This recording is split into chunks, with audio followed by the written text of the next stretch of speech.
വായിൽ കുറേ ഉപ്പ് അടിച്ചിട്ടുണ്ട്. അതൊക്കെ നമ്മൾ കറിക്കിറണ പോലെ അത്ര ഉപ്പൊന്നുമല്ല, ഒരു കൈ നിറയെ കുന്നു പോലെ ആക്കിയിട്ട് ഉപ്പ് വാലിട്ട് വരും. ടീമുകളായിട്ട് നിർത്തും. എന്നിട്ട് തോറ്റ ടീമിൻ്റെ ഹാൻഡ് അടിച്ചിട്ട് പരസ്പരം അങ്ങോട്ടും ഇങ്ങോട്ടും പിടിച്ചോണ്ടിരിക്കുക. അതിൽ തന്നെ പിടിച്ചോണ്ടിരിക്കുക. ഇതേപോലെ തന്നെയായിരുന്നു ഞാൻ അന്നും അനുഭവിച്ചത്. കാരണം ഞങ്ങളുടെ മുമ്പിൽ നിന്നിട്ടാണ് പഴത്തിൽ തുപ്പിയിട്ടിട്ട് പഴം നക്കാൻ വേണ്ടി പറയണത്. കൊച്ചിയിലെ ഹിന്ദുസ്ഥാൻ പവർ ലിങ്ക്സ് എന്ന മാർക്കറ്റിംഗ് സ്ഥാപനത്തിലെ കൊടിയ തൊഴിൽ പീഡനം പുറത്തു കൊണ്ടുവന്ന പരാതിക്കാരൻ അഖിൽ ആന്റണിയാണ് നമുക്കൊപ്പമുള്ളത്. അഖിൽ, ഈ പരാതി കൊടുക്കാൻ കാരണം എന്താണ്? പരാതി കൊടുക്കാൻ കാരണം വെച്ചാൽ അതിനും വേണ്ടും പീഡനങ്ങൾ കുറേ അനുഭവിച്ചിട്ടുണ്ട് അവിടെ തന്നെ, ഒത്തിരി അധികം. ഇപ്പോൾ ഒരു ദിവസം ഇപ്പോൾ ടാർഗറ്റ് വന്നിട്ട് ആ ടാർഗറ്റ് അച്ചീവ് ചെയ്തില്ലെന്നാണെങ്കിൽ അതേപോലെ നമുക്ക് വിചാരിക്കാത്ത ഉപദ്രവങ്ങളാണ് അവർ ചെയ്തുകൊണ്ടിരുന്നത് വെച്ചത്. ഇപ്പോൾ ഈ പട്ടിനെ പോലെ കഴുത്തിൽ ബെൽറ്റ് ഇട്ടിട്ട് ഒരു പാത്രത്തിൽ കോയും വെച്ച് തരിക, നക്കി പുറത്തെടുക്കുക, പിന്നെ ഒരു കോയി നിലത്തിട്ടിട്ട് അത് നക്കിക്കൊണ്ട് അങ്ങോട്ടും ഇങ്ങോട്ടും നടക്കുക, പട്ടിനെ പോലെ മൂത്രമൊഴിക്കണ പോലെ കാണിക്കുക. പിന്നെ അതുകൂടാതെ തന്നെ സകല വൃത്തികേടുകൾ വേറെ ഉണ്ട്. ഈ ടീമുകൾ പറയണ ഒരു വർഷമൊന്നുമില്ല, ഈ ടീമായിട്ട് തിരിച്ചാണ്. ഇപ്പോൾ ഒരു ടീം തോറ്റ് കഴിഞ്ഞാൽ ഇപ്പോഴത്തെ ടീമിന് ഈ ഹുബൈൽ എന്ന് പറയുന്ന ഈ ഒരു വ്യക്തി പറഞ്ഞ് ചെയ്യിപ്പിക്കണതാണ്. ടീമുകളായിട്ട് നിർത്തും. എന്നിട്ട് തോറ്റ ടീമിൻ്റെ ഹാൻഡ് അടിച്ചിട്ട് പരസ്പരം അങ്ങോട്ടും ഇങ്ങോട്ടും പിടിച്ചോണ്ടിരിക്കുക. അതിൽ തന്നെ പിടിച്ചോണ്ടിരിക്കുക. പിന്നെ ഞാൻ ഇറങ്ങാൻ വേണ്ടി ഏറ്റവും ഭയങ്കര ബുദ്ധിമുട്ട് വെച്ച അവസ്ഥയിലാണ് ഞാൻ ഇറങ്ങിയത്.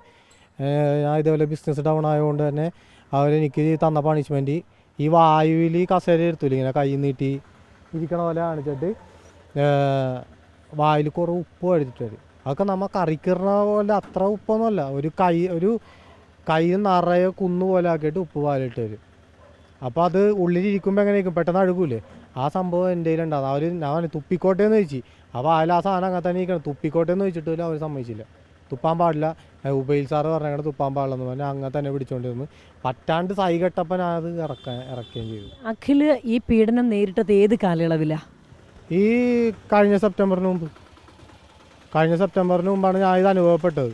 അത് കഴിഞ്ഞിട്ട് എനിക്ക് ഹോസ്പിറ്റലിൽ പോകേണ്ടിയൊക്കെ വന്നു അന്നേ ദിവസം തന്നെ. കാരണം ഞാൻ റോട്ടിൽ കൂടെ നടക്കണമൊക്കെ കുഴഞ്ഞ് നടന്നെന്ന് വെച്ചാൽ. അപ്പോൾ അവിടെ ഡോക്ടറായാലും വേറൊരു കടയിൽ ചെന്നിട്ട് ആ കടക്കാരനായാലും കേസ് കൊടുക്കാൻ വേണ്ടിയൊക്കെ നിന്നതാണ്. ഞാൻ പറഞ്ഞു, എൻ്റെ മനസാക്ഷി കുത്ത് ഞാൻ പറഞ്ഞു ഈ വേണ്ട, കേസൊന്നും കൊടുക്കണ്ട എന്നുള്ള രീതി പറഞ്ഞു. ഞാൻ അങ്ങനെ ഇറങ്ങി പോകാന്നുള്ള സീനിൽ നിൽക്കണമായിരുന്നു. അഖിൽ ജോലി ചെയ്തത് ഏത് സ്ഥാപനത്തിലായിരുന്നു? ഈ കെൽട്രോ ഗ്രൂപ്പ് എന്ന് പറഞ്ഞൊരു സ്ഥാപനത്തിലായിരുന്നു. എവിടെയാ സ്ഥലം? എവിടെയാ? ആലുവ പൊതിയിൽ എന്ന് പറയും. ആലുവ പൊതിയിൽ. അവിടെ മറ്റുള്ളവർക്കും സമാനമായ അനുഭവം തന്നെയായിരുന്നു ഉണ്ടായിരുന്നത്? അതെ, അങ്ങനെ തന്നെയായിരുന്നു. എല്ലാവർക്കും അങ്ങനെ തന്നെ അനുഭവപ്പെട്ടുകൊണ്ടിരുന്നത് ചിത്രനാളും. ഈ അഖിൽ ഉൾപ്പെടെയുള്ളവർ ഇത്ര തൊഴിൽ പീഡനം നേരിട്ട് അതേ സ്ഥലത്തു നിന്നുള്ള വിഷ്വലാണോ ഇപ്പോൾ പ്രചരിച്ചുകൊണ്ടിരിക്കുന്നത്? അതെ, അങ്ങനെ തന്നെയാണ് നടന്നുകൊണ്ടിരിക്കുന്നത്. ഇപ്പോഴും അങ്ങനെ തന്നെ നടന്നുകൊണ്ടിരിക്കണം. ഇത് അഖിൽ അവിടെ ഉള്ള കാലത്തുള്ളതാണോ, അഖിൽ ഇറങ്ങിയതിന് ശേഷമുള്ള വീഡിയോയാണോ ഇത്? ഞാനവിടെ ഉള്ള കാലം തൊട്ടുള്ളതാണത്. ഈ വീഡിയോ ഇറങ്ങിയേക്കണത് ഞാൻ അവിടെ നിന്ന് ഇറങ്ങിയതിന് ശേഷമുള്ള വീഡിയോ ആണത്. പക്ഷെ അതിന് മുമ്പ് ഉള്ള വീഡിയോ ഞാൻ വേണമെങ്കിൽ നിങ്ങൾക്ക് കാണിച്ചു തരാം. എൻ്റെ വീഡിയോ അത് സത്യം പറഞ്ഞാൽ എന്നെ ടീം അതിൽ അഖിൽ എനിക്ക് തന്നാൽ മതി അത്. എന്നാലും അന്നത്തെ പീഡനം സമാനമായ രീതിയിൽ തന്നെയായിരുന്നു. ഇപ്പോൾ പ്രചരിച്ചിരിക്കുന്ന രീതിയിൽ തന്നെയുള്ള പീഡനമായിരുന്നു. ഇതേപോലെ തന്നെയായിരുന്നു ഞാൻ അന്നും അനുഭവിച്ചത്. കാരണം ഞങ്ങളുടെ മുമ്പിൽ നിന്നിട്ടാണ് പഴത്തിൽ തുപ്പിയിട്ടിട്ട് പഴം നക്കാൻ വേണ്ടി പറയണത്. നിങ്ങൾക്ക് അവിടെ എന്ത് ജോലിയാണ് ചെയ്തുകൊണ്ടിരുന്നത്? സാധനങ്ങൾ ഹൗസ് ഹോൾഡേഴ്സ് വീടുകളിൽ കൊണ്ട് സെയിൽ ചെയ്യുക, അതാണ് ചെയ്തുകൊണ്ടിരുന്നത് ഇത്ര നാളും. അവിടെ എന്ത് സാധനങ്ങളാണ് വിറ്റുകൊണ്ടിരുന്നത്? കണ്ടെയ്നർ സെറ്റ്, പിന്നെ മറ്റേ ഇതൊക്കെ ഇല്ലേ, ലിക്വിഡ്സ്, കൺസ്യൂമർ ഐറ്റംസ് ഒക്കെ, അതൊക്കെ തന്നെ, ചായപ്പൊടി, അത് ഇതൊക്കെ. ഈ ടാർഗറ്റ് അച്ചീവ് ചെയ്തില്ലെങ്കിൽ പറഞ്ഞു വിടുകയല്ല ചെയ്യുന്നത്, കൊടിയ പീഡനം നടത്തി അവിടെ തന്നെ തുടരുന്ന സാഹചര്യമാണ് ഉണ്ടായിരുന്നത്. ഈ അവർക്കെന്ന് വെച്ചാൽ അവർക്ക് ബിസിനസ് കിട്ടിയാൽ മതി, ആൾക്കാരെങ്ങനെ ആയാലും കുഴപ്പമില്ല. അപ്പം അതിനുവേണ്ടി അവരെന്ത് വേണമെങ്കിലും ചെയ്യും. ആൾക്കാരെ പറഞ്ഞുവിടാൻ നോക്കൂല, അവർ ഒരിക്കലും പറഞ്ഞുവിടില്ല. അത് ഇങ്ങനെ പീഡിപ്പിക്കാൻ ആളുകൾ അവിടെ തുടർന്നും നിർത്തും, എന്നിട്ട് ഇതുപോലെ പീഡിപ്പിച്ചുകൊണ്ടിരിക്കും. ബിസിനസ് കിട്ടിയില്ലെന്നാണെങ്കിലും ഇങ്ങനെ കണ്ടിന്യൂ ചെയ്ത് ഇങ്ങനെ അവരെ ഡെയിലി ഉപദ്രവിക്കും. പിന്നെ ഭയങ്കരമായിട്ടുണ്ട്, 1000-ലും താഴേക്ക് പോയി കഴിഞ്ഞാൽ അവർ രാത്രി ഉറങ്ങാൻ പോലും സമ്മതിക്കില്ല. 12 മണിക്കൊക്കെ വിളിച്ച് അടിച്ചെണീപ്പിക്കും. പെൺകുട്ടികൾ അവിടെ ഉണ്ടായിരുന്നു നിങ്ങളുടെ സ്റ്റാഫിൻ്റെ കൂടെ? പെൺകുട്ടികളൊക്കെ വേറെ ബ്രാഞ്ചിലാണ്. ഇത്രയും ബുദ്ധിമുട്ടുള്ള രീതിയിൽ ഇത്തരത്തിൽ ക്രൂരമായ തൊഴിൽ പീഡനം നടക്കുമ്പോൾ നിങ്ങൾ പരസ്പരം പരാതിപ്പെടുകയോ അവിടെ ചെന്ന് ഇതിലുള്ള പരാതി അറിയിക്കുകയൊക്കെ ചെയ്തിട്ടുണ്ടായിരുന്നു? അതോ അതിന് കാര്യമില്ലായിരുന്നോ? ഒരു കാര്യമില്ലായിരുന്നു. ഞങ്ങൾ അങ്ങനെ ചെയ്യാൻ ശ്രമിച്ചിട്ടുണ്ടെങ്കിലും അവർ സമ്മതിക്കൂല, ഒന്നിനും സമ്മതിക്കൂല.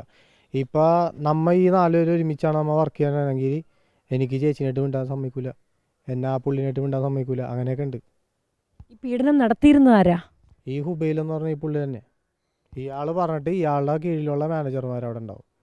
അപ്പോൾ അതിലൊരുത്തനാണ് ഇങ്ങനെ വന്നിട്ട് ചെയ്യിപ്പിച്ചത് എന്ന് വെച്ചാൽ ഈ ഹുബൈൽ പറഞ്ഞിട്ട്. ഈ ഹുബൈൽ ആരാ അവിടുത്തെ? അത് മെയിൻ ആളാണ്, ജി എം ആണെന്നാണ് പറയണത്. എൻ്റെ ഒരു അറിവിൽ ജി എം ആണെന്നാണ്. അപ്പം ഈ ഇപ്പോൾ അഖില് ഇപ്പോൾ അവിടുന്ന് തൊഴിൽ വിട്ടിറങ്ങാനുള്ള കാരണം ഈ പീഡനം സഹിക്കാൻ പറ്റാത്തത് കൊണ്ടാണ്. ഒട്ടും സഹിക്കാൻ പറ്റാത്തതുകൊണ്ടാണ് അവിടെ നിന്ന് ഇങ്ങോട്ട് ഇറങ്ങി പോകുന്നത്. ഇറങ്ങിയതിന് ശേഷം പരാതി നൽകുകയായിരുന്നു. ഇറങ്ങിയതിന് ശേഷം ഞാൻ ഒറ്റക്കായിരുന്നു, കാരണം അവിടെ എല്ലാവരും ഒരേപോലെ ആയിരുന്നു, ഒറ്റക്കെട്ടാട്ടിക്കണായിരുന്നു. പക്ഷെ ഞാൻ ഒറ്റക്കായതുകൊണ്ട് തന്നെ എനിക്കൊന്നും ചെയ്യാൻ പറ്റില്ല. അപ്പോൾ അഖിലിന്റെ കൂടെയുള്ളവർക്കൊന്നും അപ്പോൾ ഈ പരാതി ഇല്ലായിരുന്നു അവിടെ. അതെന്തുകൊണ്ടാണ് പരാതി അവർക്കൊന്നും തോന്നാതിരുന്നത്? കാരണം അവർ അതേപോലെ നിർത്തിക്കൊണ്ട് വെച്ചത്. കാരണം നിങ്ങൾക്കൊക്കെ ഇന്ന് കിട്ടണ സാലറി ഒരു 1 ലക്ഷം രൂപ നിങ്ങൾക്ക് കിട്ടണമെന്ന് ചോദിച്ചോ. പക്ഷെ അവർ പറഞ്ഞത് 2 ദിവസം കൊണ്ട് ഞാൻ ആ സാലറി ഉണ്ടാക്കുന്ന. അപ്പോൾ അതിലോ അങ്ങനെ പറയുമ്പോൾ ആരായാലും ആ പീഡനം സഹിച്ചാലും അവിടെ നിന്ന് പോകും. അപ്പോൾ ഇത് അന്ന് ഈ കൂടെ അഖിലിന്റെ കൂടെ ഉണ്ടായിരുന്നവരൊക്കെ ഇതൊക്കെ സഹിച്ചു തുടരുന്നൊരു സാഹചര്യമായിരുന്നു. അഖില് പരാതിപ്പെട്ടതെന്നാണ് ഈ ആൾ പീഡന കേസിൽ അകത്ത് പോയി കഴിഞ്ഞപ്പോഴാണ് അവിടെ നിന്നുള്ള പിള്ളേർക്ക് ഇത് അനുഭവങ്ങൾ വന്നു തുടങ്ങിയത്. പീഡന കേസിൽ അകത്തായി എന്ന് പറയുമ്പോൾ ഒരു പെണ്ണിനെ എന്തോ ചെയ്തിട്ട് അയാളകത്തായതാണ്. അയാളുടെ ബ്രാഞ്ചിലുള്ള ഏതൊരു പെണ്ണിനിട്ട് അത് ചേട്ടാ അയാളകത്തായി. ഇപ്പോൾ നിലവിലാൾ പുറത്തിറങ്ങുകയും ചെയ്തു. ഇപ്പോൾ വീഡിയോയിൽ പ്രചരിക്കുന്നതിൽ കൂടുതൽ തൊഴിൽ പീഡനമാണ് അവിടെ നടന്നുകൊണ്ടിരിക്കുന്നത് എന്നുള്ള വെളിപ്പെടുത്തലാണ് അഖിൽ ഇപ്പോൾ നടത്തിയിരിക്കുന്നത്. വീഡിയോ ജേർണലിസ്റ്റ് ജിതിനൊപ്പം reporter Leby Sajeendran, in reporter, Kochi.